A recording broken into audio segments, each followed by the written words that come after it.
kinds of orchids. Monopodal, mono, one. The stem grows in one direction, the root system one, vertical, with alternating leaves.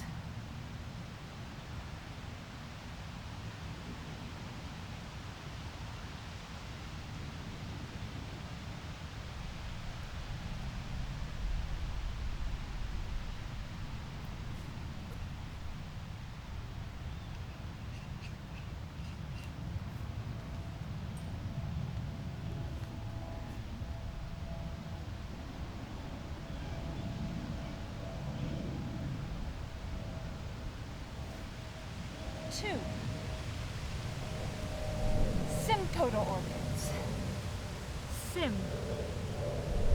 The roots go in multiple directions, and from those stems come other stems, come other stems, come other stems, called rhizomes. Mycelium, the underground fungal network in order for orchids to survive in the wild, is a rhizome. Viruses are a rhizome. The internet, which thankfully you're not watching this on, is a rhizome, but you are.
There are two commonly recognized and cultivated orchids.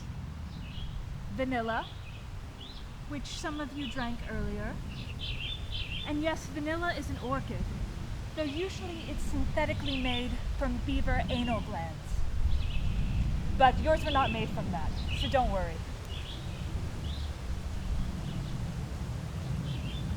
There are 23,000 different species and 800 genera of orchids, and yet we're only really familiar with two, vanilla and Phalaenopsis.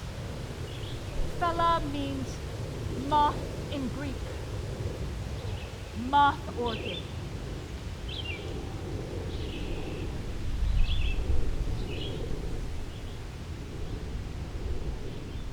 90% of sales of orchids in mainland US are a Phalaenopsis.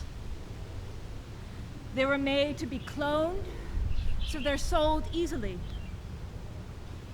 They're made to be drought resistant, have multiple blooms, long blooms. Phalaenopsis.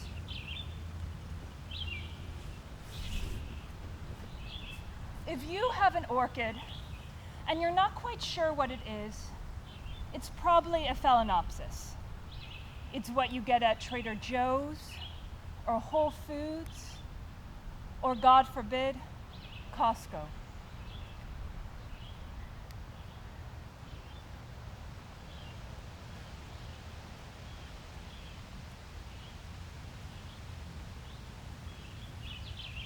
So orchids were not always so easy to get. You know, now you can just get them at your supermarket or go to a plant store. But a few hundred years ago, They're extremely hard to get. And this happened in the 18th century in England. And an orchid would go for $1,000 or the equivalent of $24,000 today. And this orchid was extremely desired. This time period was called orchid mania or orchid delirium. Orchid delirium. Orchid delirium. Orchid delirium. Orchid delirium. Orchid delirium. If the sun is bothering you right now, this is a good point to close your eyes if you need to. And just listen to the orchid delirium. Delirium. Delirium. Your eyes are getting sleepy. Delirium. Delirium. Delirium. Orchid delirium. Delirium. Delirium. Orchid delirium. Delirium. Delirium. Orchid delirium. Delirium. Orchid delirium. Delirium. Orchid delirium. Delirium.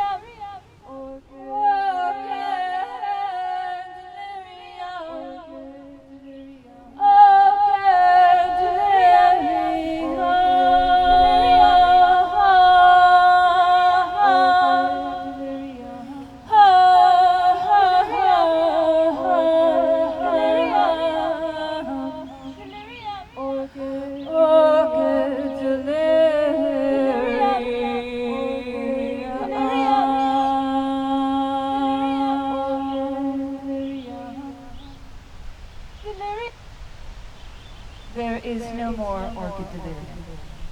So if you'd like to open your eyes now, you can. However, orchids are the most smuggled plant in the world. Perhaps it is their culinary delights, such as Turkish dessert, or it's their medicinal purposes, such as cures for cancer, impotence. But most likely, it is their beauty and sexiness. Orchid, orchius, means testicle in Greek, named after its large bulbs.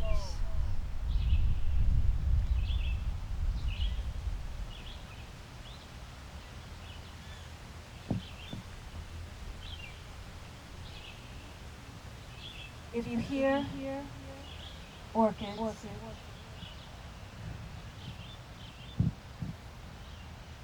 if you hear orchids,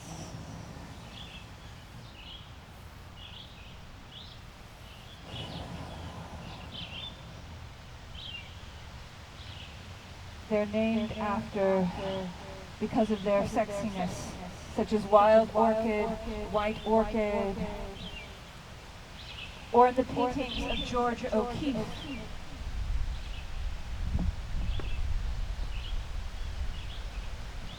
Despite her protests.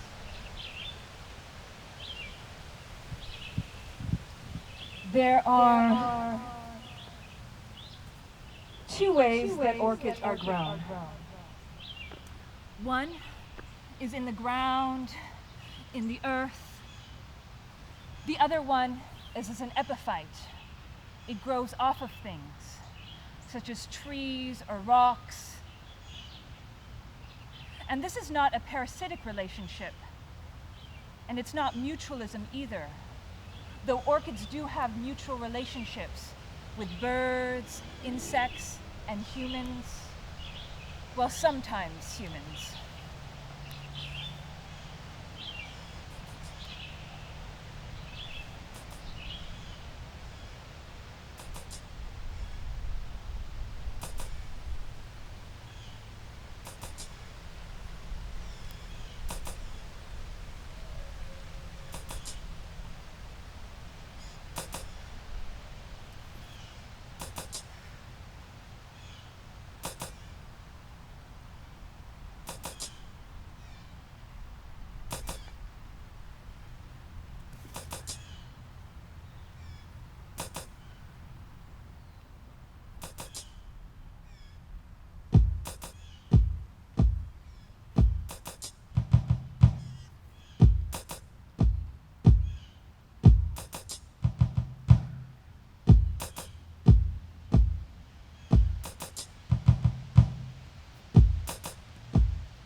Orchids have female and male parts, but they usually don't self-pollinate. They usually have exclusive relationships with their pollinators, such as bees, humans, birds. There's this orchid called Orchid, and this orchid resembles a female bee. And so the male bee goes to this orchid, makes love to this orchid, rubbing the pollen from that orchid all over its fuzzy body, getting the pollen stuck in all of its fuzz. It then goes to another orchid, same species, different orchid, and it begins to make love to that orchid, humping that orchid, getting the pollen from the previous orchid mixed in with the pollen of this orchid.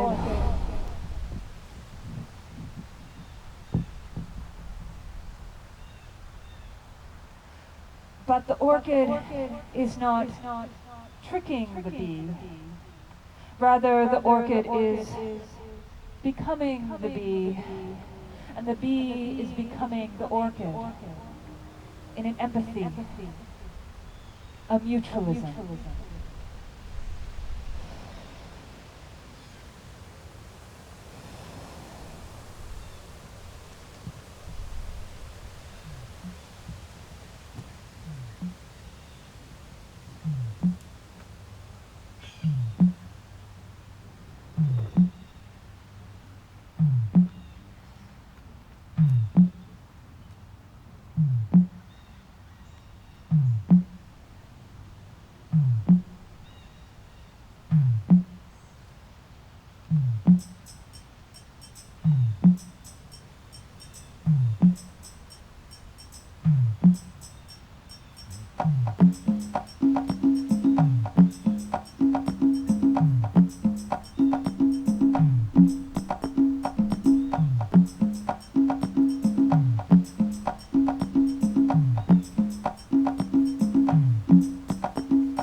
Of a mutualism, of an empathy. Orchids initially came to represent England's imperial empire and the dreamt-up places that one wished to visit, whether that be the tropics of Latin America, the South Pacific, or Asia.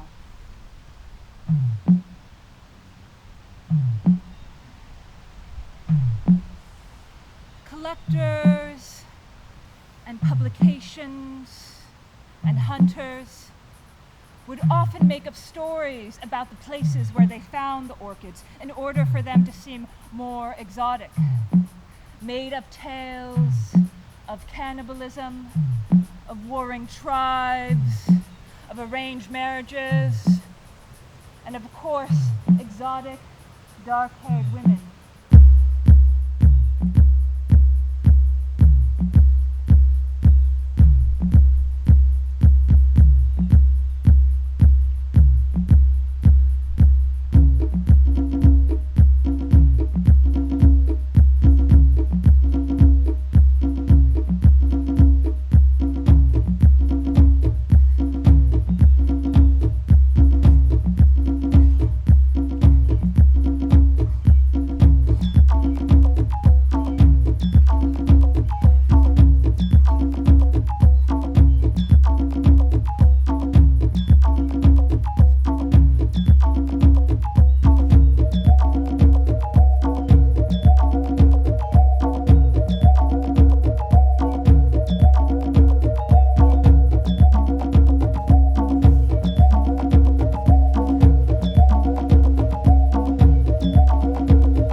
stories of orchids changed with the end of orchid delirium and the end of England's imperial empire.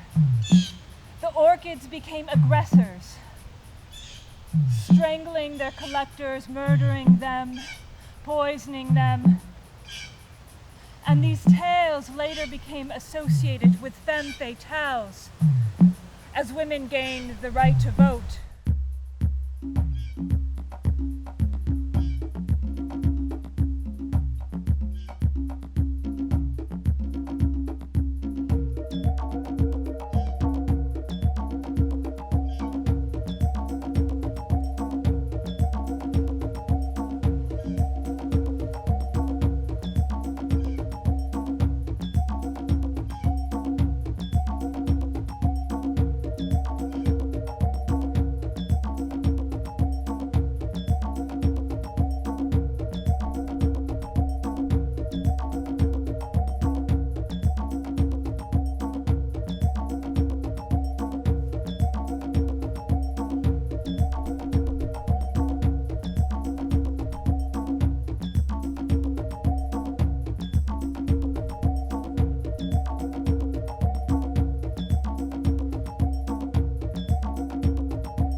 wake up in the morning and I make myself a cup of coffee. And the coffee is bitter, like me. And it's upsetting my stomach. But I'm thinking, why am I drinking coffee anyways? I mean, why do I need that jittery energy? All of my gigs, performances, teaching has been canceled. So I put the coffee down.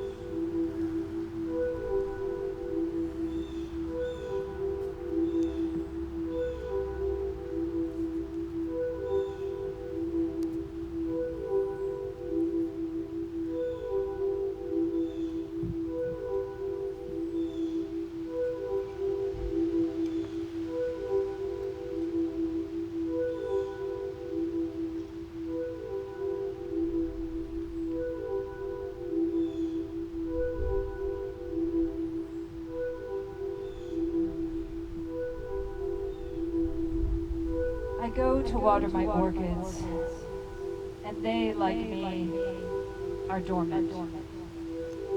Surviving, not thriving, not blooming. I am not blooming.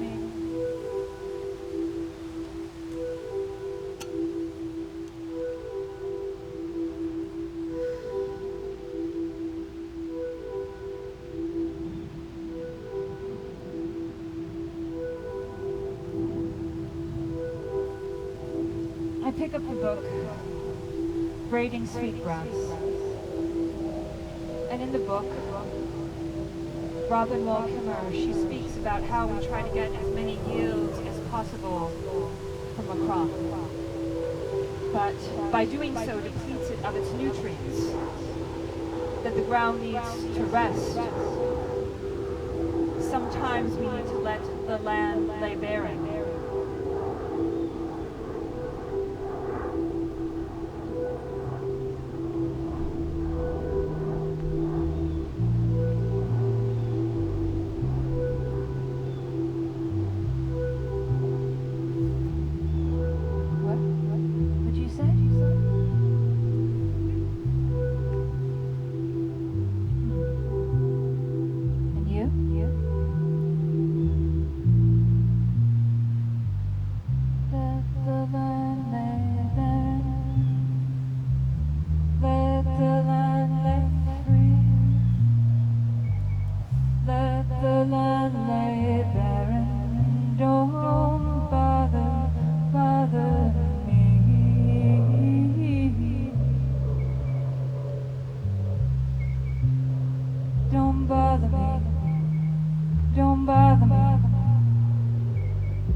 So my great-grandfather, my mother's mother's father, was a well-known botanist from Japan, Rosa Kanehira.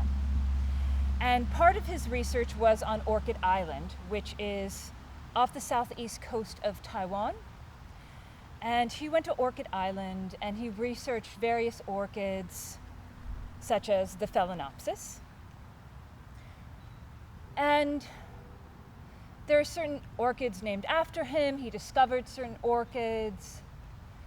And at the time, Japan did not let, they only let researchers come into the island. They didn't let the general public. And so it's the researchers and the indigenous people, the Tao people. And this is not to say that Japan's colonization was perfect. It was definitely not. And so it was a mixture of him working in conservation, but also part of an imperial agenda.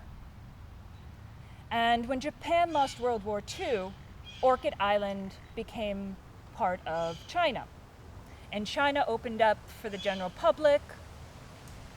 They lied to the indigenous people saying that it was going to be a food cannery, but actually it was a nuclear dump site. And so wild orchids no longer grow on Orchid Island.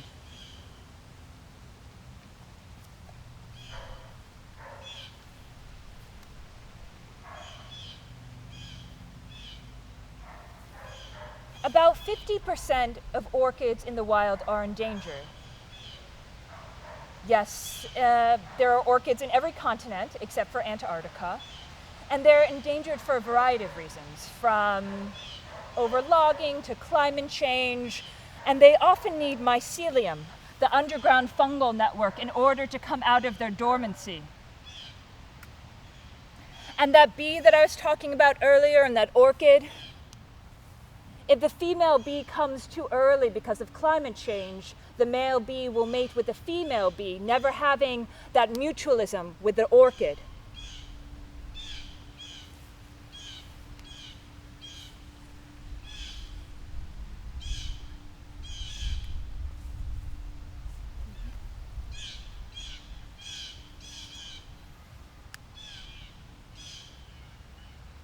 Cattleyas. This is Cattleya, and this is what started orchid delirium. They're very excited about Cattleyas. And so is my grandmother. This is my grandmother's favorite flower, and she'd have them all over her house, and she was able to transform the arid desert of Los Angeles to the tropics of Asia through her various birds and orchids.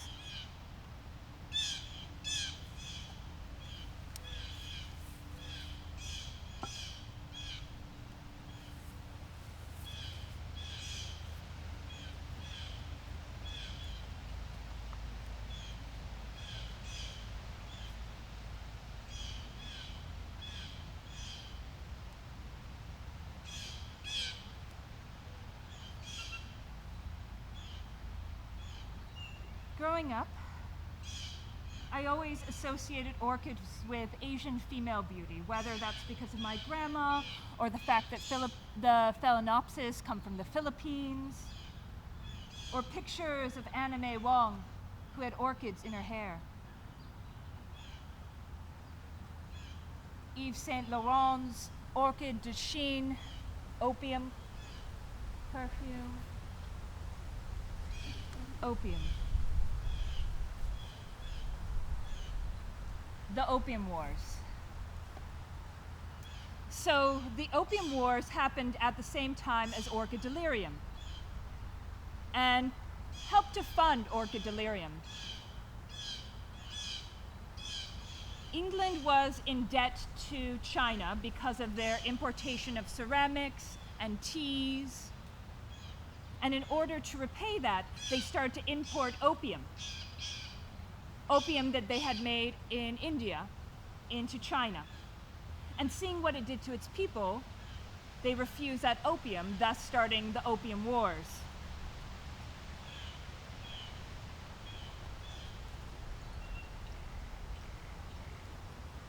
China lost.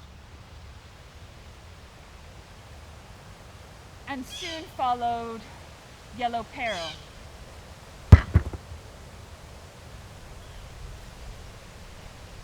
Yellow peril, the fear of Asians.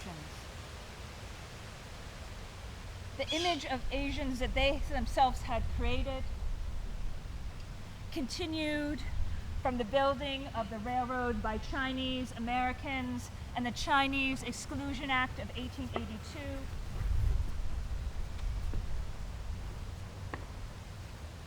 But before the Chinese Exclusion Act was the Page Act of 1875.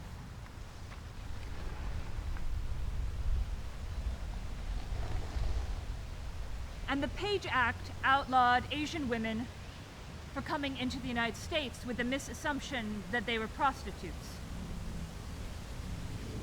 This misassociation of race, gender, sexualization continued currently up into the recent shootings in Atlanta.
Showed them. But that didn't stop the taunting, it only kind of intensified it.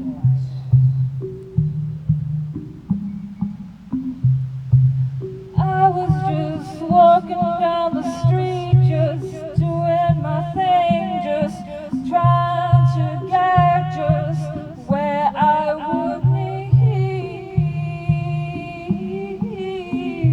just doing my thing. Cold at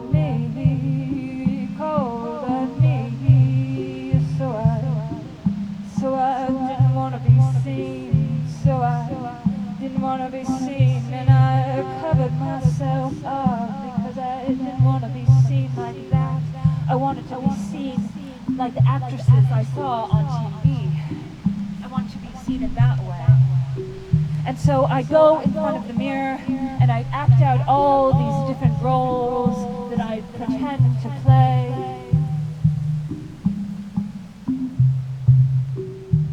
And I went to theater school.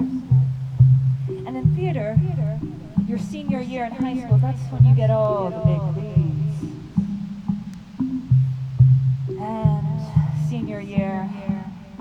I go up to the cast list.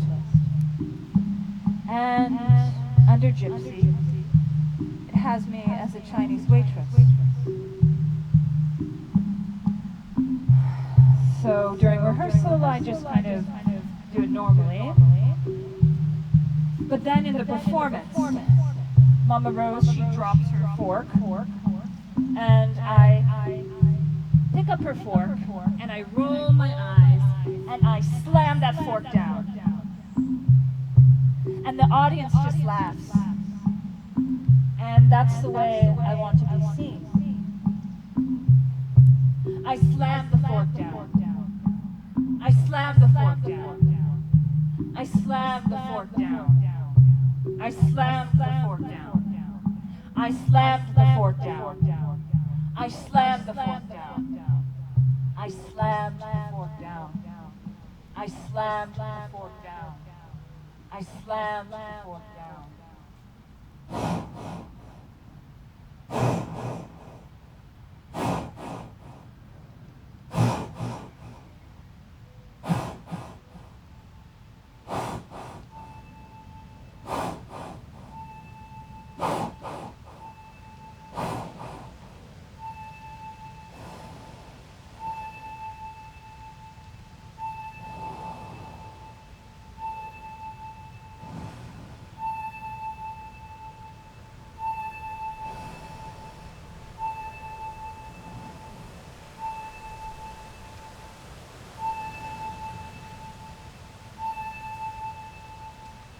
Othering is the opposite of an empathy, of a mutualism.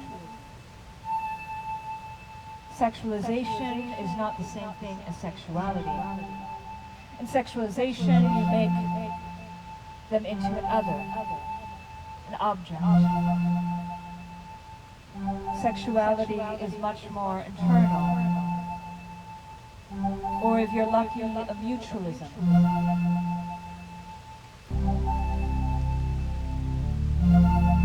If you water your dormant orchids, and you give them sunlight, and you give them time,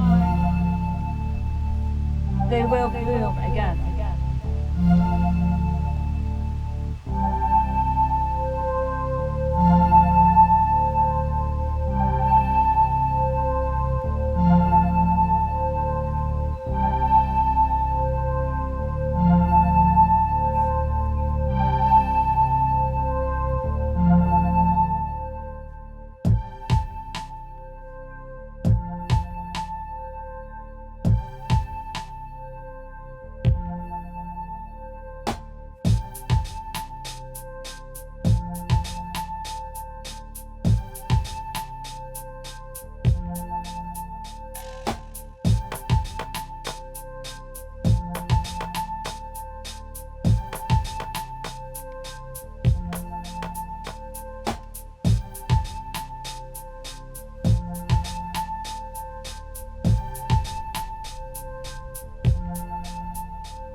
there is this ongoing debate whether orchids are 25 million years old or 112 million years old.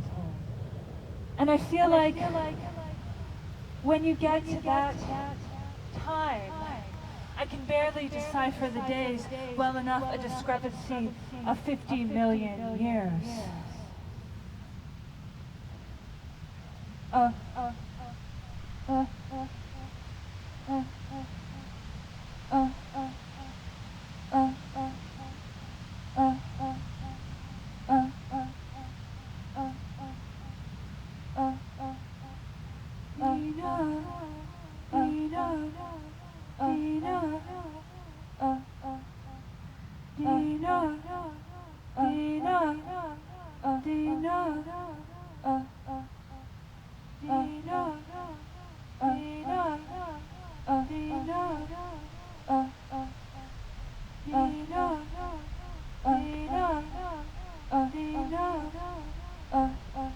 There, scientists found a bee, a fossil of a bee, 85 million years old.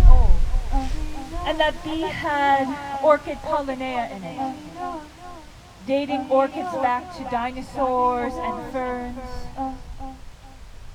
So, in a sense, they're my ancestors, with the deep resilience of time that I cannot begin to comprehend. What is a few months of dormancy when you've existed for millions of years?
Thank you.